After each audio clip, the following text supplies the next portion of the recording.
आप भागते नहीं थे, अगर आप भागेंगे तो मुलजिम बन जाएंगे, नहीं भागेंगे तो कोई बात नहीं, एक्सीडेंट में शामिल किया जाएगा। लेकिन वो वाला सेक्शन लागू नहीं किया गया है, अभी उसको छोड़ दिया गया है। उसके अलावा बाकी जो भारतीय न्याय संहिता, जिसे हम लोग अब BNS बोलेंगे, अभी देवेंद्र ने आपको सब बता ही दिया है, रश्मि ने आपको बता दिया है, उसमें उन चीजों को हम रिपीट करने की आवश्यकता नहीं है।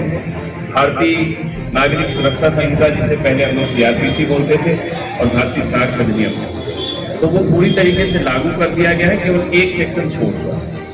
जो आपके काम की चीज है वो बेहद इंपॉर्टेंट चीज आपको समझना है और औरों को भी समझाना है कि कुछ क्राइम के लिए दंड का प्रावधान इतना ज्यादा रखा गया है कि अगर कोई व्यक्ति अनजाने में उसमें पहुंच जाता है, अनजाने में उससे गलती हो जाती है तो अलग विषय है, लेकिन जानबूझ के गलती करने की सोचना भी नहीं चाहिए। खासकर महिलाओं के लिए भी रश्मि ने आपको बताया है कि कई ऐसे पुराने मामले थे, पुराने यानी जो कानून में था उसमें उम्र कैद तक का प्राविधान था, इसमें मृत्युदंड का प्रावधान रखा गया है।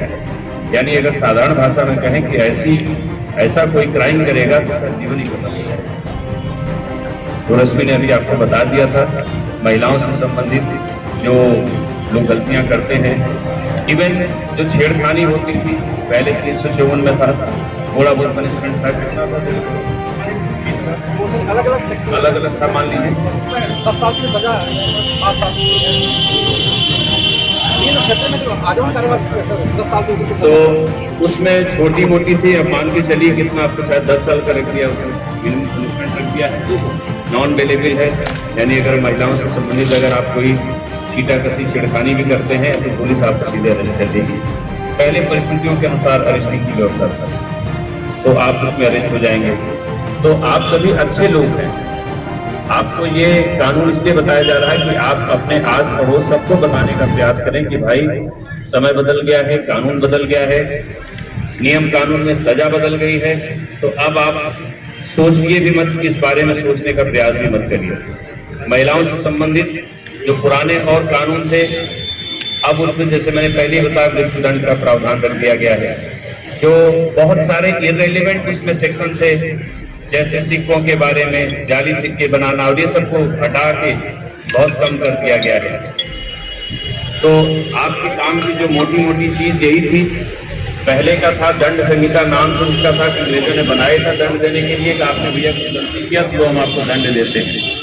अब की बार व्यवस्था न्याय के लिए है कि दंड से ज्यादा न्याय पे फोकस किया गया है। छोटी मोटी सजा के लिए एक नई चीज शामिल की गई है कि सामुदायिक सेवा करना। जैसे आपने देखा होगा गुरुद्वारे में लोग सेवा करने जाते हैं, करते हैं कि नहीं करते हैं?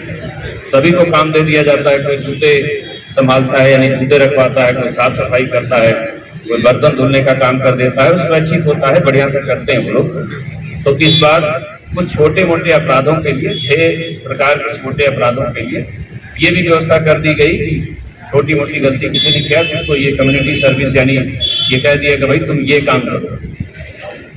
और आपके काम की 2 बहुत इंपॉर्टेंट चीज है वो आपको जानना चाहिए। एक तो FIR, अब आपने देखा होगा FIR 2 तरीके से लिखी जाती है। आपका सामान हो गया, कोई चीज हो गया है तो एक ऐप होता है, यूपी पुलिस का ऐप है, उसमें आप FIR दर्ज करवा सकते हैं। ऑनलाइन उसको FIR बोलते हैं, दर्ज हो जाता है। बट वो छोटा मोटा कोई सामान हो गया उसके लिए था। अगर आपको कोई मार पिटाई किया है, आपके साथ आपकी कोई चोरी किया है सामान, तो अगर उसकी FIR दर्ज करानी होती है तो आप थाने में आते हैं।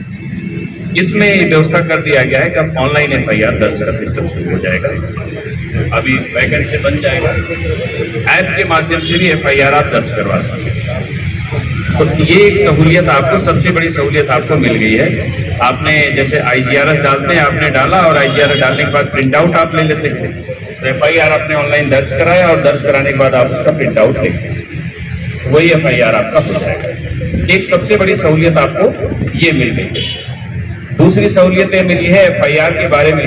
मान लीजिए कोई घटना होती है बुलंदशहर में, तो नॉर्मली क्या होता है कि आप उसकी FIR हापुड़ में नहीं लिखा पाते, या हापुड़ में फिर भी पड़ोस का जिला है तो शायद लिख भी जाए, लेकिन अगर वो घटना मान लीजिए आपको बाराबंकी में हुई है तो हापुड़ में FIR दर्ज नहीं होती।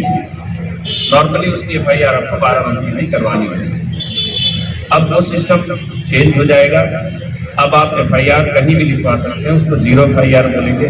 आप कहीं भी FIR लिखवा दीजिए और जहां घटना हुई है वो FIR ऑटोमेटिक वहां ट्रांसफर हो जाएगा।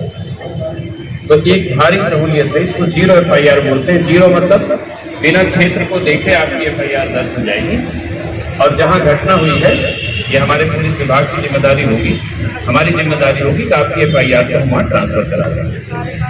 ये सहूलियत है कि नहीं? बताइए, सहूलियत है कि नहीं? आवाज ही नहीं आ रही आप लोग। समोसा खाने के बाद कम से कम एक समोसे का तो लिहाज करिए, उसको जोर से बोलिए। आज है काम की चीज की नहीं, ये बहुत बड़ी काम की चीज है। तीसरा जो भारी परिवर्तन हुआ है वो ये है कि गवाहों की पेशी पहले ऑफलाइन होती थी, मतलब आपको हर हालत में जाना पड़ता था, हर हालत में जाना पड़ता था और कोई तरीका नहीं था। जो गवाही होती थी, जो आपकी पेशी होती थी, मान लीजिए आप में से कोई गवाह है तो आपको जाना पड़ता था, कोई मुलजिम है उसको जाना पड़ता था। रेयर केस में वीडियो कॉन्फ्रेंसिंग की व्यवस्था की गई थी। कोई ऐसा मुलजिम है जिसको कोर्ट में लाना ही खतरे से खाली नहीं है, कोई आतंकवादी है, कोई भारी बड़ा क्रिमिनल है, उसको कोर्ट में नहीं लाया जाता था, उसको वीडियो कॉन्फ्रेंसिंग के माध्यम से उसकी पेशी हो जाती थी। अब ये व्यवस्था हो गई है कि सभी की वीडियो कॉन्फ्रेंसिंग से पेशी हो सकती है।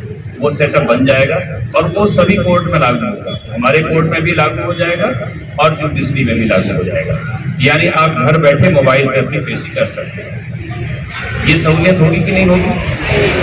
होगी कि नहीं होगी? अब यार जो समोसा का खाए उसकी साबियत है कि नहीं? पीछे वालों को पता ही नहीं चल रहा है, पीछे वाले सोच रहे हैं कि आगे वाले हाँ कर देंगे, हमारा भी काम उसी में चल जाएगा। ऐसा मत सोचिए। कितना कितना भारी परिवर्तन किया गया है। ये कोई छोटी सहूलियत नहीं है।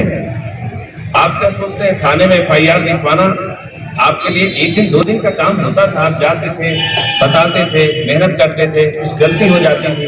अब आप आराम से घर बैठे समझ लीजिए, सारी एप्लीकेशन बना लीजिए, ऑनलाइन दर्ज करिए, कोई गलती हुई उसमें सुधार कर लीजिए। इस तरीके से एक्ट में तो बहुत सारी चीजें हैं, सारी चीजें आपको शायद समझाना बहुत मुश्किल होगा।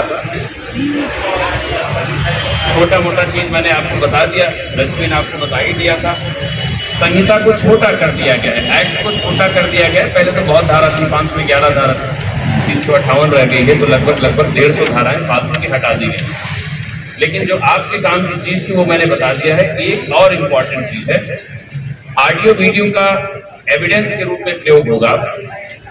पहले भी था, IT एक्ट 2004 हमारा लागू हुआ था तो प्रावधान कर दिया गया था, लेकिन ऑडियो वीडियो एविडेंस के रूप में मान्य होगा। जैसे किसी की वॉइस रिकॉर्डिंग है, किसी की वीडियो रिकॉर्डिंग है, किसी का व्हाट्सएप पे कोई चीज भेजा गया है, उसको आपने स्क्रीनशॉट लिया है, वो सब एविडेंस के रूप में काम में आएगा। अब जैसे बहनें बैठी, ये हमारी इनके लिए काम की चीज है। आपको कोई फालतू मैसेज करता है, उसका स्क्रीनशॉट लेके रखे रहिए। ये व्यवस्था पहले भी थी। ऐसा नहीं था कि आप पुलिस में जाते थे, पुलिस आपको मना कर देती थी कि हम नहीं मानेंगे। पहले भी मानते थे, लेकिन अब स्पेशल सेक्शन इसमें डाल दिया गया, तो अब उसकी बड़ी वैल्यू होगी, वो पर्याप्त है आपका। दूसरा, एक बहुत बड़ा फायदा मिला है कि अगर आपको कोई नोटिस भेजनी है, यानी पुलिस आपको कोई नोटिस भेजती है या हमारे यहाँ से कोई नोटिस भेजना होता है या किसी और कोर्ट से, तो मैसेज के रूप में या व्हाट्सएप के रूप में हम भेज देंगे, वही मान लिया जाएगा कि आपको नोटिस मिल गया। ये काम की चीज है कि नहीं? पहले क्या चिट्ठी भेजी, वो डाक से जा रहा है, जब तक 15 दिन में डाक पहुंचा तब तक यहाँ सारा मुकदमा फाइनल हो गया। अब आप 15 दिन के बाद पहुंचे तो आपका मुकदमा ही खत्म हो गया।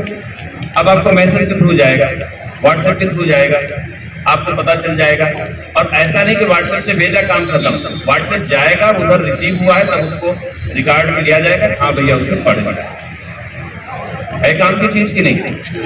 तो जैसा जैसा समय बदल रहा उसी हिसाब से गवर्नमेंट जो है हमारी पार्लियामेंट ने इसको कानून में बदलाव करके आपके काम के लिए कानून में बदलाव करके चीजों को लागू किया गया है। कुछ और बड़ी बड़ी चीजें हैं जैसे आतंकवाद वगैरह, वो उस पर आपको बहुत जाने की जरूरत नहीं है। देशद्रोह आपने सुना होगा, तो पहले शब्द था राजद्रोह, क्योंकि राजा का द्रोह माना जाता था, देशद्रोह माना जाएगा। बट वो मोटा मोटा चीजें वो आपके बहुत काम की चीज नहीं है। लेकिन आपके जो काम की चीज थी वो मैंने बता दिया है। रश्मि ने जिस बात पे फोकस किया है वो मैं पुनः रिपीट कर दूं महिलाओं के संबंध में अपराध को बहुत गंभीरता से लिया गया है इस कानून में। इतनी गंभीरता कि मैंने आपको बता दिया है कि आजीवन कारावास के बाद मृत्युदंड का प्रावधान रखा गया है। वास को सबको समझाने वाला है, सबको बताने वाला है। पुलिस कोई कार्य करेगी, आपको टाइमली बताएगी, FIR की कॉपी देगी, जो भी कार्रवाई चलेगी 90 दिन में पुलिस आपको रिपोर्ट बताएगी, भैया हमने ये काम कर लिया है।